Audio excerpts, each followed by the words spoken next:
नमस्कार, मैं हूं संतोष गंगवार। आप देख रहे हैं देश का पहला समझाने वाला बुलेटिन। खबर तो समझिए। इस आधे घंटे में हम आपको दिन भर की चर्चित खबरें दिखाएंगे, साथ ही खबरों को विस्तार से समझाएंगे भी। तो आइए फटाफट से जान लेते हैं वो मुख्य खबरें जिस पर होगी हमारी नजरें। तो देखिए आज 4 बड़ी जो खबरें जिस पर हमारी नजर रहने वाली है। सबसे पहले आपको शॉर्ट में बता देते हैं, फिर इसे डिटेल में समझाएंगे। पहली खबर है समझिए में, प्रधानमंत्री ने घुसपैठ की बात को क्यों कहा। अपराध पर आरोप की सियासत समझाएंगे आपको। केजरीवाल क्यों देंगे इस्तीफा ये भी समझाएंगे। बिट्टू के विवादास्पद बयान पर बखेड़ा क्यों खड़ा हुआ है इसको भी समझाएंगे। तो सबसे पहले बात प्रधानमंत्री मोदी के झारखंड दौरे की करेंगे। झारखंड दौरे पर आए प्रधानमंत्री नरेंद्र मोदी ने राज्य को कई सौगातें दी। वहीं झारखंड में बांग्लादेशी घुसपैठ का आरोप लगाते हुए जमकर हमला भी बोला। प्रधानमंत्री ने कहा कि संथाल कोल्हान में घुसपैठ बहुत बड़ा खतरा है, इससे डेमोग्राफी बदल रही है और पूरे क्षेत्र की पहचान बदल रही है। आज संथाल परगना और कोल्हान में बांग्लादेशी और रोहिंग्या घुसपैठ बहुत बड़ा खतरा है। 15 सितंबर 2024 की तारीख झारखंड के लिए खास तारीख बन गई। प्रधानमंत्री नरेंद्र मोदी ने झारखंड की धरती से 6 वंदे भारत एक्सप्रेस ट्रेनों के साथ साथ रेलवे की 600 करोड़ की योजनाओं की भी सौगात दी है, जिनमें कई महत्वाकांक्षी योजनाओं का उद्घाटन और शिलान्यास शामिल है। इन वंदे भारत ट्रेनों से जो और राज्य से भी जुड़ रही है, मैं उन सभी को भी बधाई देता हूं। बारिश की वजह से झारखंड दौरे पर आए प्रधानमंत्री नरेंद्र मोदी का जमशेदपुर में रोड शो तो नहीं हो पाया, लेकिन लौह नगरी से पीएम मोदी ने विपक्ष पर जमकर प्रहार किया। पीएम ने कहा झारखंड के 3 दुश्मन हैं, आरजेडी, जेएमएम और कांग्रेस। झारखंड के ये 3 दुश्मन हैं, जेएमएम, आरजेडी और कांग्रेस। झारखंड के निर्माण का बदला आज भी आरजेडी झारखंड से उतारती है और कांग्रेस को तो झारखंड से नफरत है ही। जमशेदपुर की धरती से पीएम मोदी ने झारखंड में बांग्लादेशी घुसपैठ का आरोप लगाते हुए जमकर हमला बोला। पीएम मोदी हेमंत सोरेन सरकार पर निशाना साधते हुए कहा कि राज्य सरकार घुसपैठ नहीं मान रही है, जबकि संथाल कोल्हान में घुसपैठ बहुत बड़ा खतरा है, इससे डेमोग्राफी बदल रही है और पूरे क्षेत्र की पहचान बदल रही है। आज संथाल परगना और कोल्हान में बांग्लादेशी और रोहिंग्या घुसपैठ बहुत बड़ा खतरा है। इस पूरे क्षेत्र की पहचान, यहां की डेमोग्राफी बहुत तेजी से बदल रही है। झारखंड में इसी साल विधानसभा का चुनाव है और बीजेपी पूरी तरह से चुनावी मोड में आ चुकी है। इस वजह से पीएम मोदी का झारखंड दौरा बहुत खास हो जाता है। पीएम मोदी ने जहां विरोधियों पर प्रहार किया, वहीं 6 वंदे भारत ट्रेनों की सौगात देकर झारखंड वासियों के जीवन की रफ्तार को तेज करने की कोशिश की है। न्यूज 18 के लिए जमशेदपुर से ओम प्रकाश, आशीष और प्रभंजन के साथ ब्यूरो रिपोर्ट। अब ये समझिए कि प्रधानमंत्री नरेंद्र मोदी ने झारखंड दौरे के दौरान क्यों घुसपैठ की बात की और कहा कि डेमोग्राफी बदल रही है। दरअसल आंकड़े बता रहे हैं कि संथाल इलाके में आदिवासियों की संख्या तेजी से घटी है।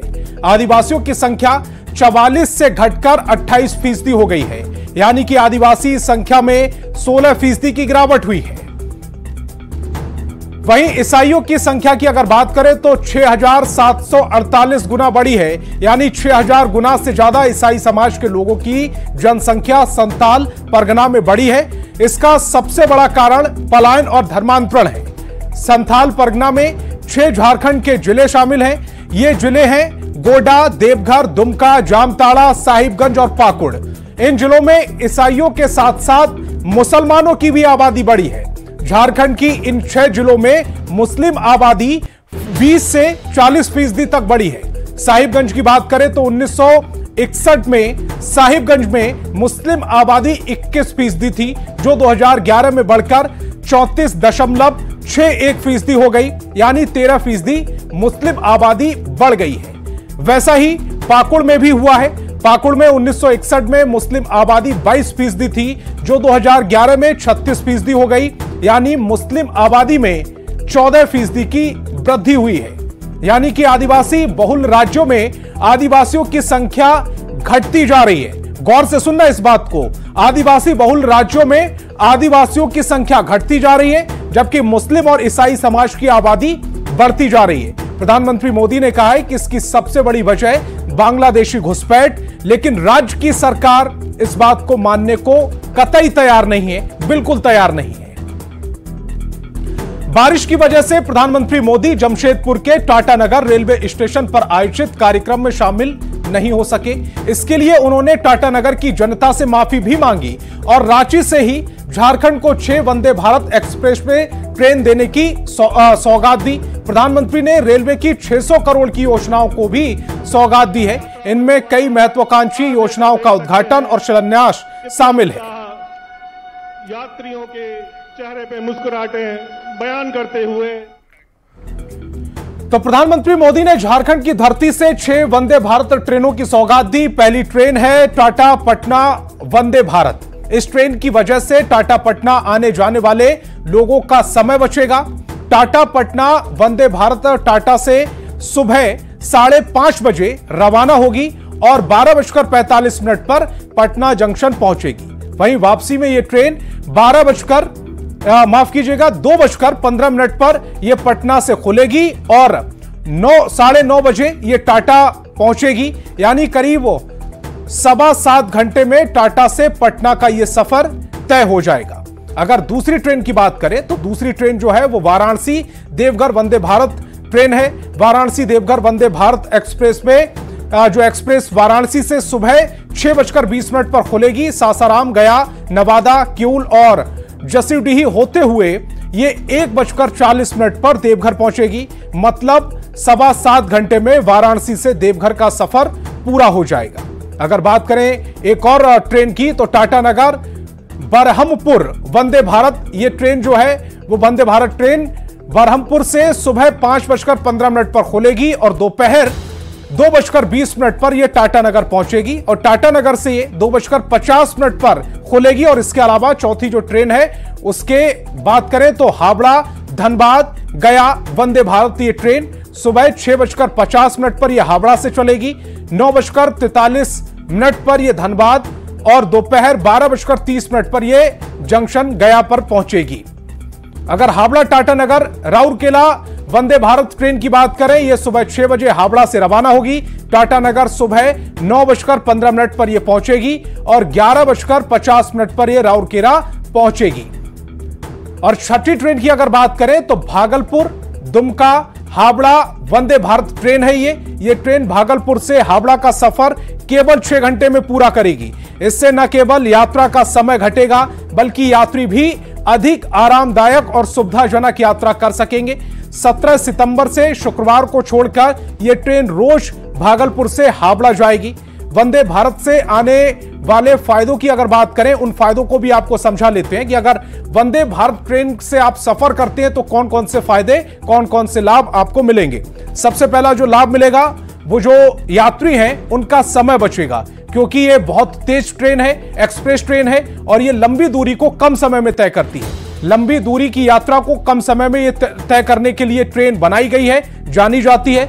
लोगों का सफर आरामदायक हो इसलिए इस ट्रेन को चलाया जा रहा है। पर्यटकों के साथ साथ आम लोगों को सहूलियतें देगी ये ट्रेन। लोग एक दिन में अपना काम पूरा करके वापस भी लौट पाएंगे। ये कुछ खासियतें हैं जो वंदे भारत ट्रेन की, जो मैंने आपको बताई। अब बात अपराध पर सियासत की करते हैं। बिहार की बिगड़ी कानून व्यवस्था को लेकर आरजेडी ने पटना में आक्रोश मार्च निकाला। इस दौरान पुलिस की अपील के बाद आरजेडी विधायक भाई वीरेंद्र के नेतृत्व में एक डेलीगेशन राजभवन जाकर राज्यपाल कार्यालय को ज्ञापन सौंपा। आरजेडी ने आरोप लगाया है कि बिहार में अपराध थम नहीं रहा है। आरजेडी के मार्च पर सत्ता पक्ष के नेताओं ने पलटवार करते हुए कहा है कि बिहार के लोगों को अब भी वो दौर याद आता है जब आरजेडी का शासनकाल था।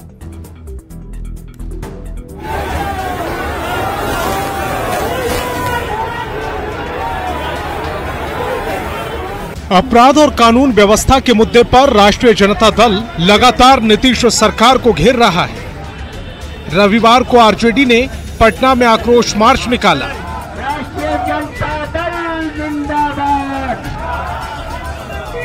लालू यादव जिंदाबाद। जिसे इनकम टैक्स गोलंबर पर पुलिस ने उन्हें बैरिकेडिंग कर रोक दिया।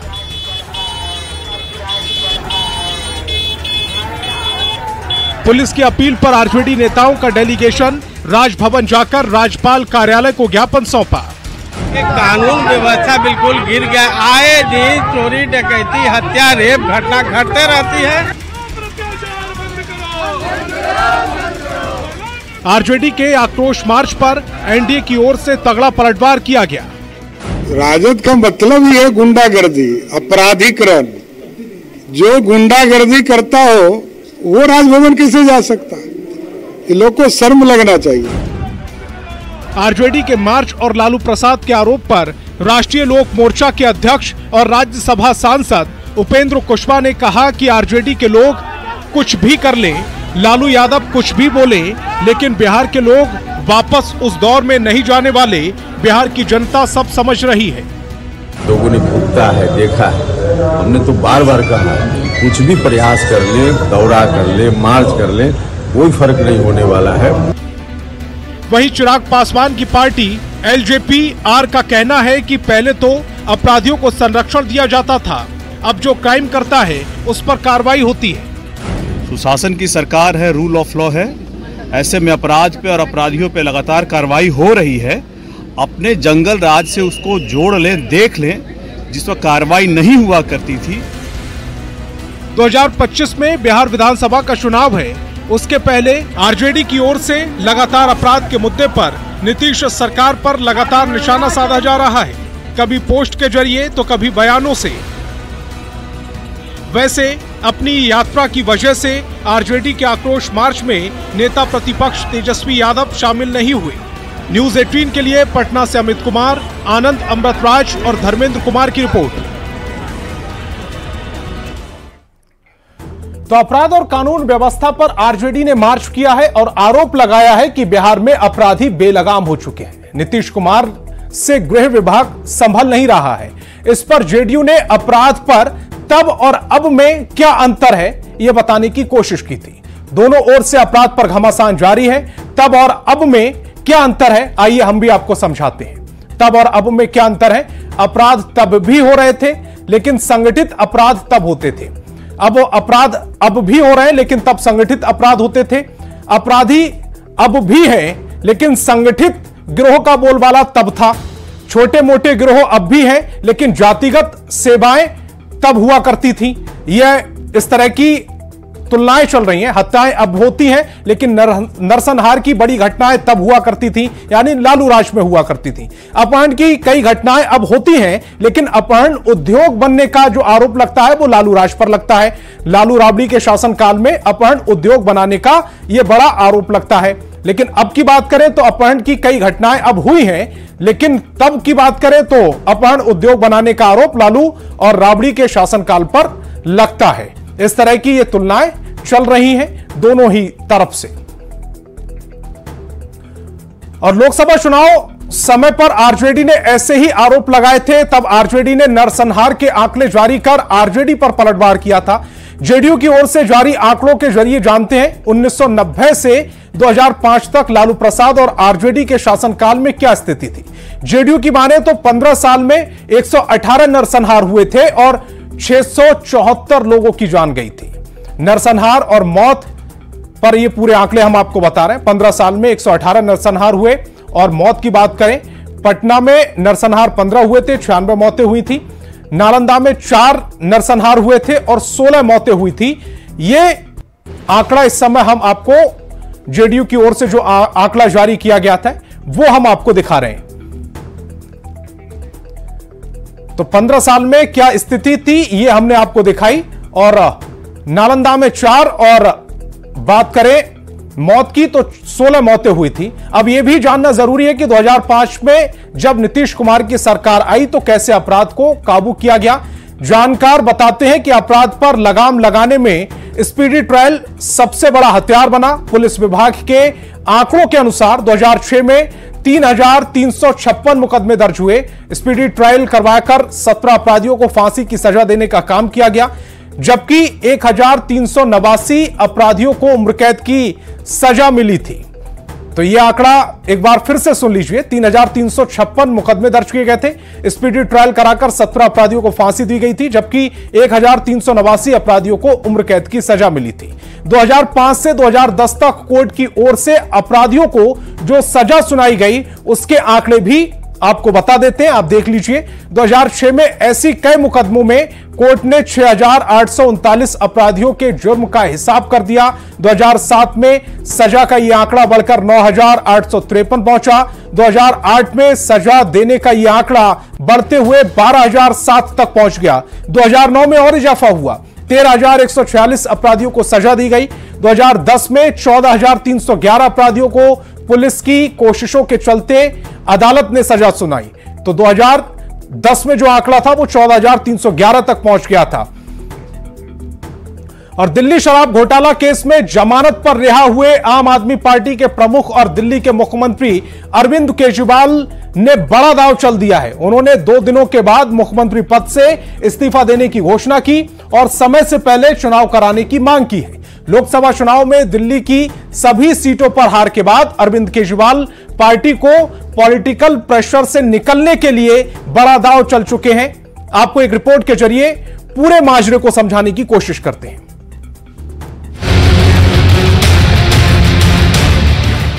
दो दिन के बाद, आज से 2 दिन के बाद मैं सीएम की कुर्सी से इस्तीफा देने जा रहा हूं।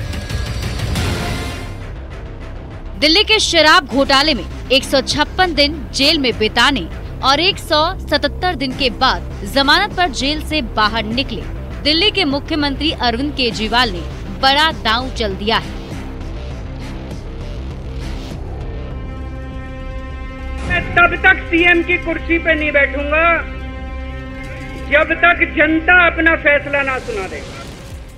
केजरीवाल ने 2 दिन बाद मुख्यमंत्री के पद से इस्तीफा देने का ऐलान कर दिया है और समय से पहले चुनाव कराने की मांग की।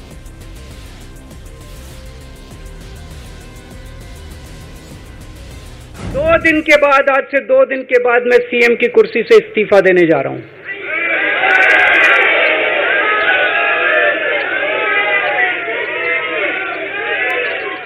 और मैं तब तक सीएम की कुर्सी पे नहीं बैठूंगा जब तक जनता अपना फैसला ना सुना दे। अब केजरीवाल की ओर से जो नया दांव चला गया है उस पर बीजेपी पूरी तरह से हमलावर है। दिल में रह के तो आपने इस्तीफे की बात की नहीं, बाहर आके इस्तीफा देने की बात क्यों हो रही है? और ये 48 घंटे बाद की बात क्या है? देश और दिल्ली की जनता जानना चाहती है 48 घंटे का राज क्या है। ये 48 घंटे में क्या क्या सेटल करना है, क्योंकि आप देश के पहले मुख्यमंत्री बने हैं जो सर्वोच्च न्यायालय के द्वारा प्रतिबंधित है कि आप कार्यालय नहीं जा सकते, कोई फाइल नहीं साइन कर सकते, जिस मुद्दे में आप आरोपी हैं उस पर बयान नहीं दे सकते। अरविंद केजरीवाल 156 दिन तक जेल में रहे, लेकिन उन्होंने मुख्यमंत्री पद से इस्तीफा नहीं दिया। अब और दिल्ली से बड़ी खबर मिल रही है, वन नेशन वन इलेक्शन पर बहुत बड़ी खबर मिल रही है। सूत्रों के हवाले से बड़ी खबर, वन नेशन वन इलेक्शन लागू करेगी सरकार। इस वक्त की बड़ी खबर आपको बता रहे हैं, वन नेशन वन इलेक्शन लागू करेगी सरकार। वन नेशन वन इलेक्शन लागू होगा। सूत्रों के हवाले से यह बहुत बड़ी खबर मिल रही है। 2029 से पहले सरकार इसे लागू करेगी, इसी कार्यकाल में बिल लाएगी सरकार। इस वक्त की बड़ी खबर आपको बता रहे, गोविंद कमेटी 6 महीने पहले रिपोर्ट सौंप चुकी है। गोविंद कमेटी ने एक देश एक चुनाव की सिफारिश की है। सूत्रों के हवाले से बड़ी खबर, एनडीए सरकार अपने इसी कार्यकाल में वन नेशन वन इलेक्शन लागू करेगी। तो खबर तो समझिए, मैं आज फिलहाल इतना ही। आप देखते रहिए न्यूज़ 18 बिहार झारखंड।